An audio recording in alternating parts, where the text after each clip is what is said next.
Our state has some incredible problems. My name is Lynn, Hinderaker. I'm here to talk about that with you and talk about the trends that have shaped this state and dragged us in one direction or another. We're not really we're not realizing the dream we had way back in the early 2000s or even around 2008 or 9 or 10. My name is Lynn Hinderaker. Welcome to WowBiz Nebraska. We're going to get it on right now. Why in the world is Nebraska hesitating to launch a variety of strategies and tactics to try to get people to come to our state? I'm trying to figure this out. I know there are some efforts, but I don't see much coming out of that.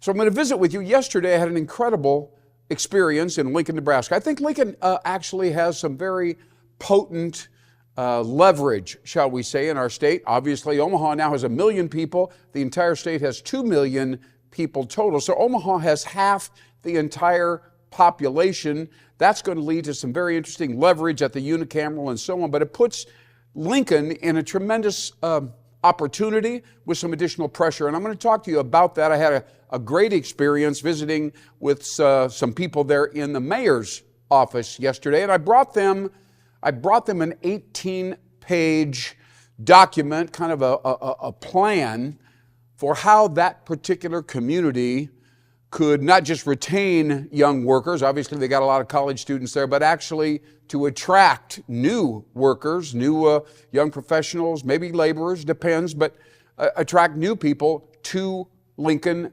Nebraska. Now, by the way, just before I get off on this too far, because this is a fascinating thing, there's going to be a real interesting point I'm going to make here in just a couple seconds, but here's the thing. What's the real point of this whole discussion, right? Because I've been following it for over 20 years personally, and I've conducted focus groups with young people trying to figure out why they're leaving or staying or whatever. So I'm very caught up in this topic.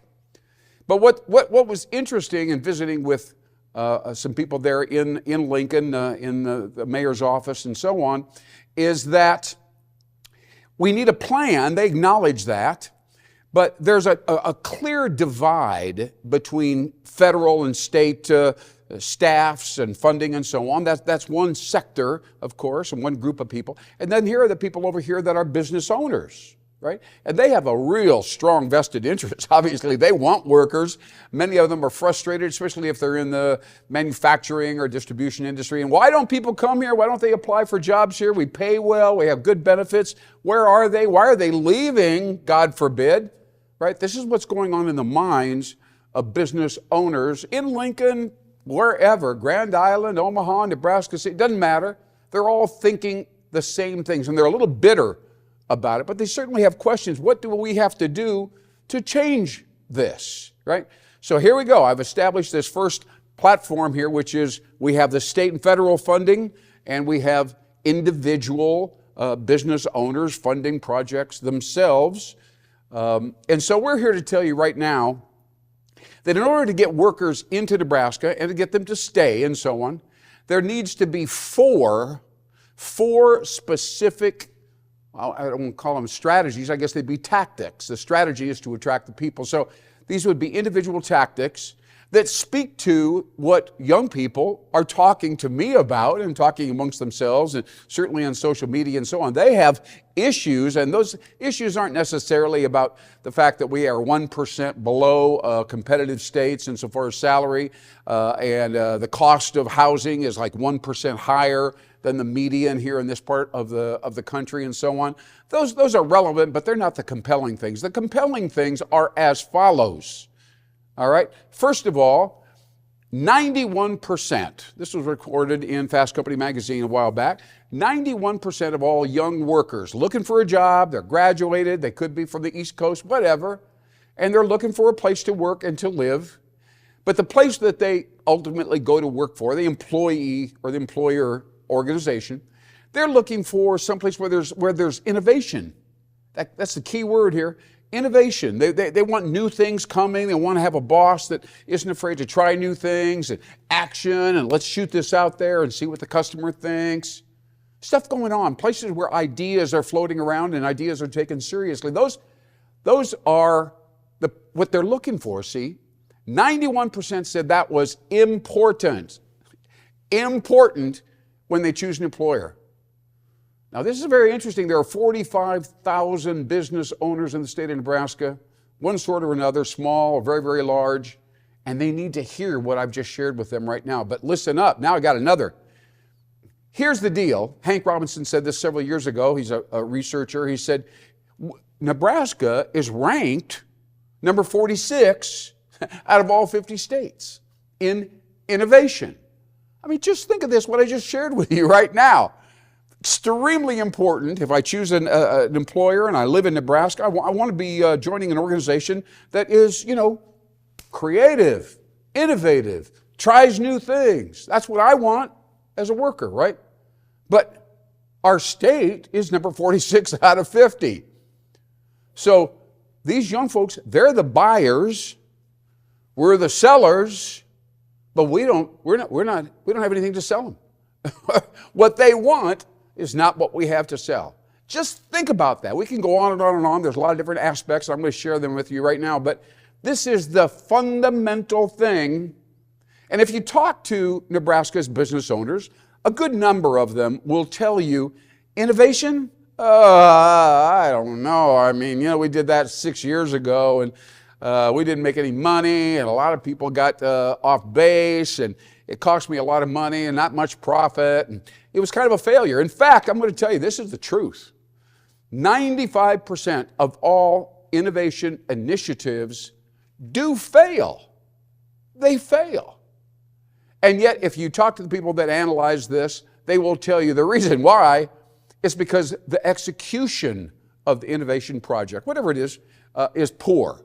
The boss gets it sewing, he's kind of excited about it, or she is, whatever. But then we got this over here, we kind of get it out there, but then we got this, we got to take care of some financing, I've got to hire some new people, and that department isn't doing well over there, I got to get involved with them. And pretty soon, nobody is responsible for the success of the innovation initiative. So execution is the problem, not the general idea. In fact, I will tell you this, and you need to know this, innovators are the leaders in whatever industry it is. The people who are leading that industry, they're innovators. They're innovators. That's a fact. All right, so that's the first issue of 4 or 5 things I'm going to share with you today. But if you're not willing or don't know how to innovate, roll out new products, new services, new technology, very important, then you're probably not going to attract any workers and things are going to go downhill from there. All right, so number 2. Right? Number 2 really has to do with communication. And of course, everybody knows that's important and so on. But when you talk, you got to understand, Gen Z in particular, and Gen Y to some extent, these people do communicate differently than the business owner, baby boomers, whatever. And they don't like the way they're being spoken to, in general, of course, right? And it's really more of a military command and control. We got to get this done. I see this happening. You guys get it handled. Whatever it is, get that done. See? And when these young folks are coming out of university experience, the business professors are telling them, this is a new era that we're in right now. This is all about collaboration. What do you think about this? Maybe we should do that. I want to hear it from you. You go ahead and write something up. I think that'd be interesting, and then we'll chat amongst ourselves, right? This is the kind of communication that is being taught to these young folks that we're hiring as workers. And so they're like, what? Boom, boom? Or is it, let's sit down and talk about it and think about it, and maybe you have a better idea than I do, blah, blah, blah. See, it don't go like that.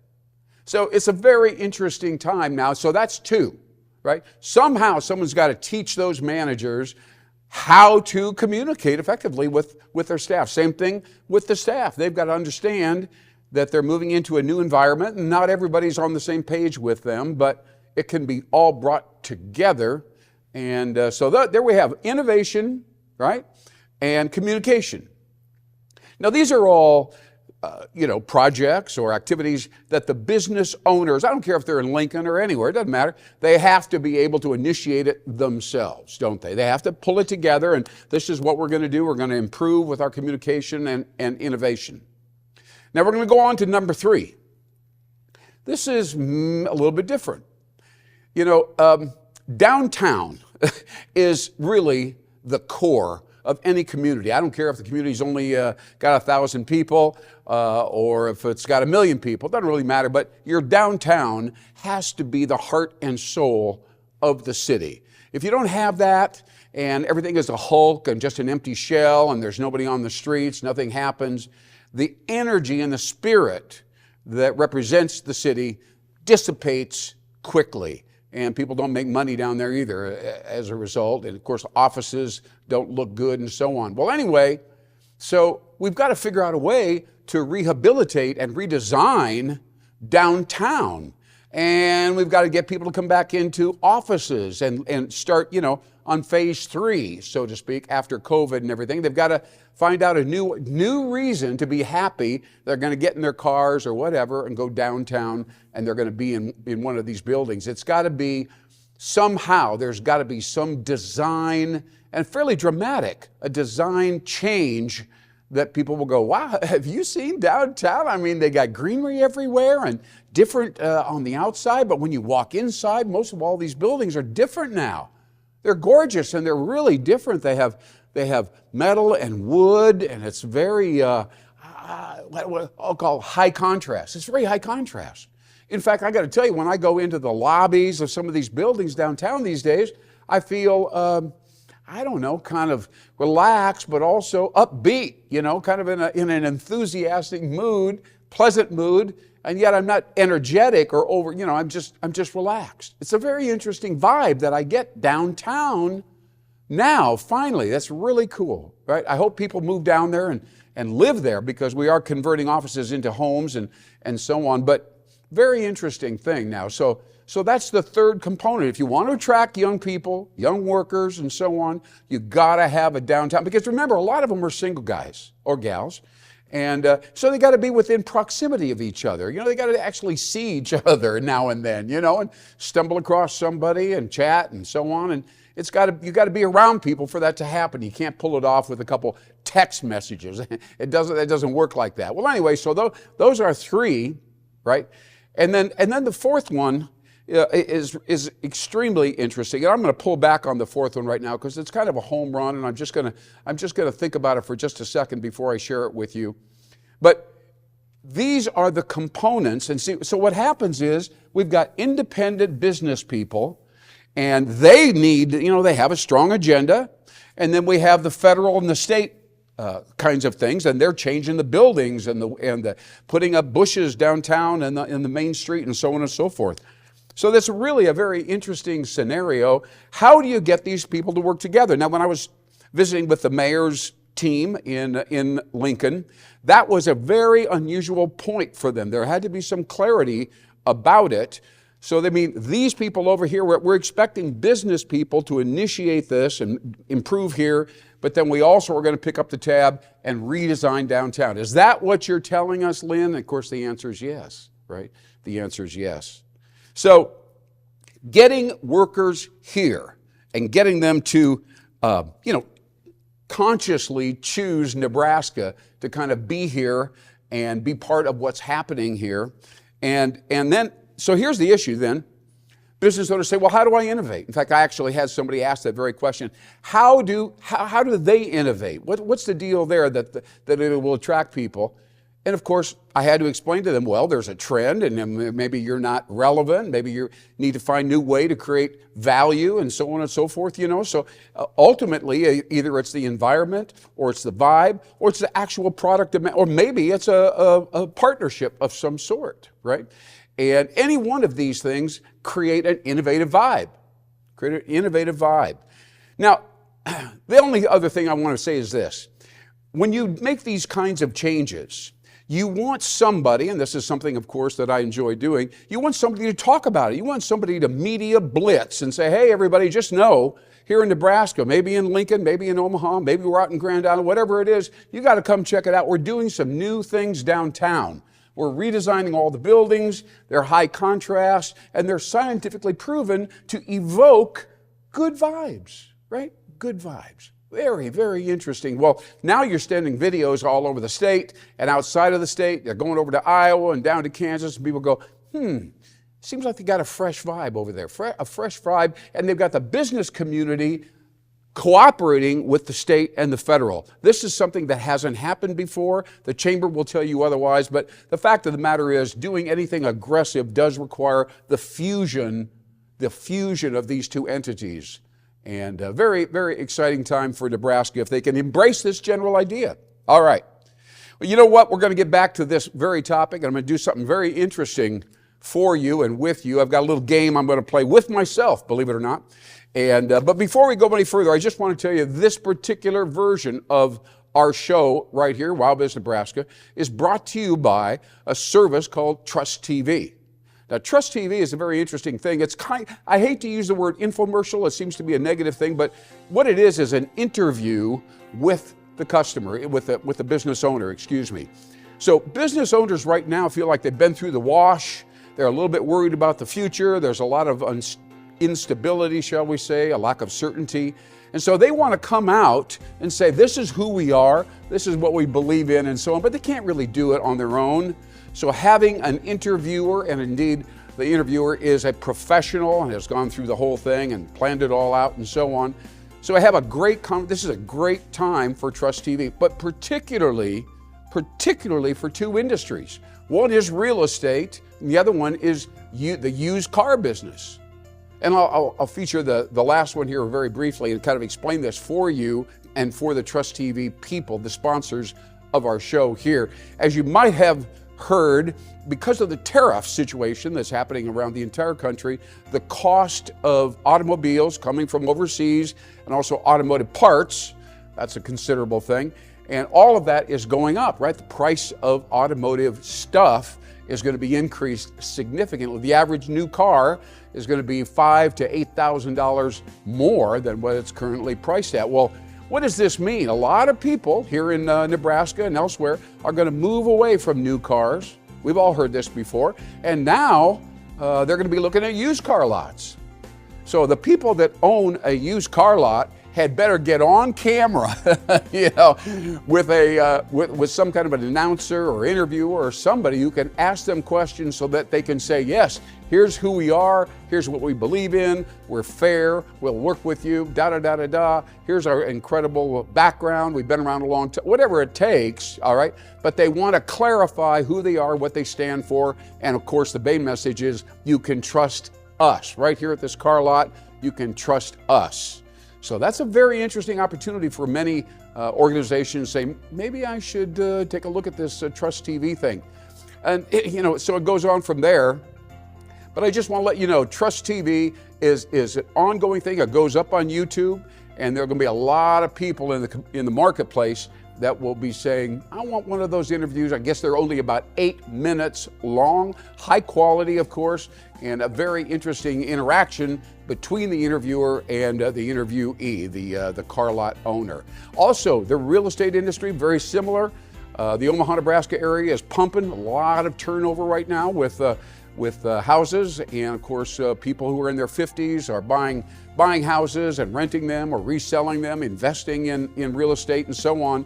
So if you're a real estate person or are interested in that topic, you might want to talk to people with Trust TV because they will showcase you. You've got over 3,000 real estate salespeople in the Omaha, Nebraska area, and this will be excellent. It'll be an opportunity for you to kind of pop out, stand out, and be noticed and respected so quickly so that you don't have to grunge and scrime and all other kinds of marketing tactics, but a clear-cut, high-quality 8-minute video. That's Trust TV.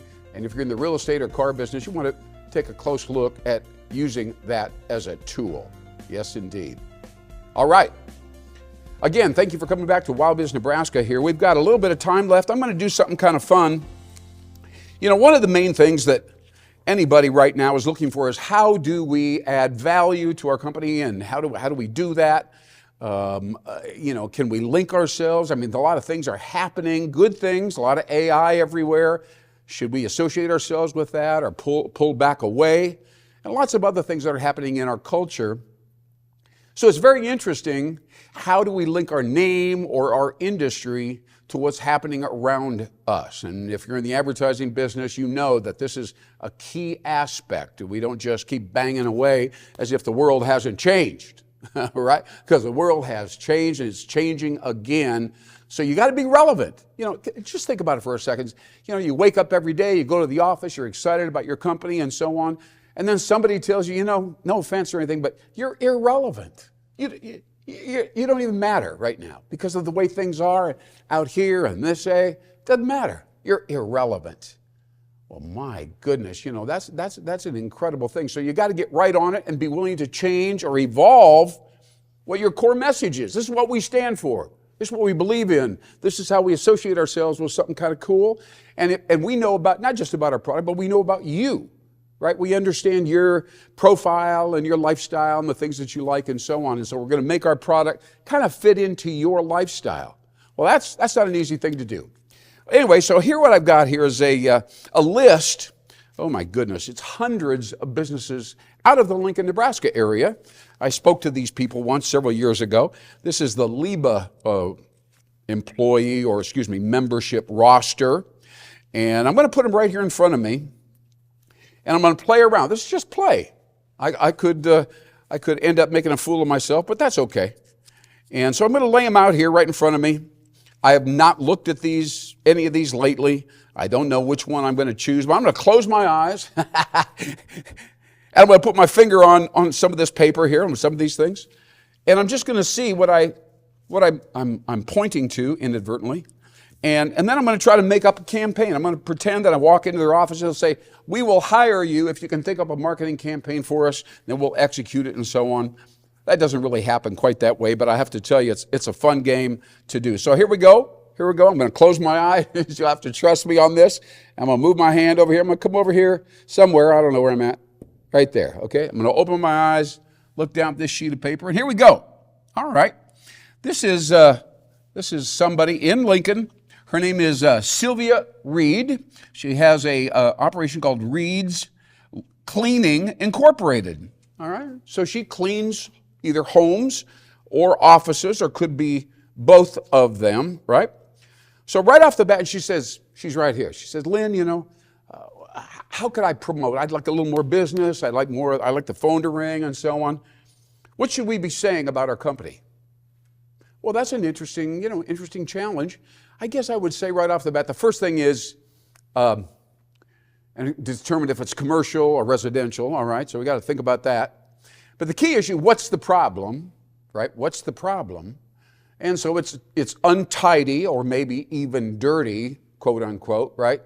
So we'd have to come up with something that's driven by that and say, you don't want to be that, right? You don't want to be that, that's not quite right, right? Or you go the other way and think to yourself, are there some attributes that you have, some cleaning products? Do you have some particular, maybe you have a system. This is kind of an interesting thing because most people in this business wouldn't say that they have a system of any sort. So I would suggest, Sylvia, that you and I together make a system of sort, and then the system becomes what you're really selling. And then, of course, people kind of buy into the system because nobody else in your industry is talking about a system. It could be, maybe the system is called top to bottom, right?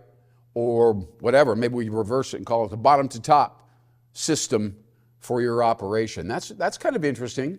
Or maybe you use a certain type of rag or a certain type of cleaning product, aerosol product or whatever, that nobody else has used.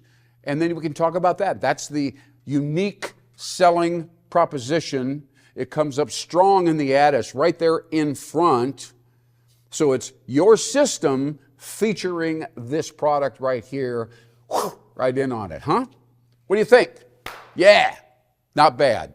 Not bad. That could work. Because most of the people in your industry don't pay much attention to marketing, messaging, and so on, and they suffer as a result. Let's try it again. All right? This is too much fun. Okay, I'm going to go over here somehow. I'm going to put my finger down here. And, okay. Well, this is, it says Dr. Rico Cotrus, HIS Auto Care. So somebody who has a doctorate of some sort has an auto care product. Now, right off the bat, that's interesting. I would say to myself, man, what is a doctor doing? Maybe he owns an auto care shop in addition to his medical practice. I don't know. But, you know, that's kind of a cool thing. You know, say my car is taken care of by a doctor, you know, or somebody who works with a doctor. So that's much more precise, much more scientific, and, you know, much more trustworthy. Not just John and Harry's Auto Care. This is a doctor. This is a doctor who somehow must have a shop somewhere, and he's got his name on this. And I tell you what, you don't want to compromise your medical practice by screwing up in the auto care industry. So there are two examples right there. We could do it much more, but it's really fun to think along these lines and try to figure out how to reposition my company. What should I really be saying? We don't seem like we're unique enough. We need to do something a little more special, you know. So yeah, that'd be kind of a fun thing to do.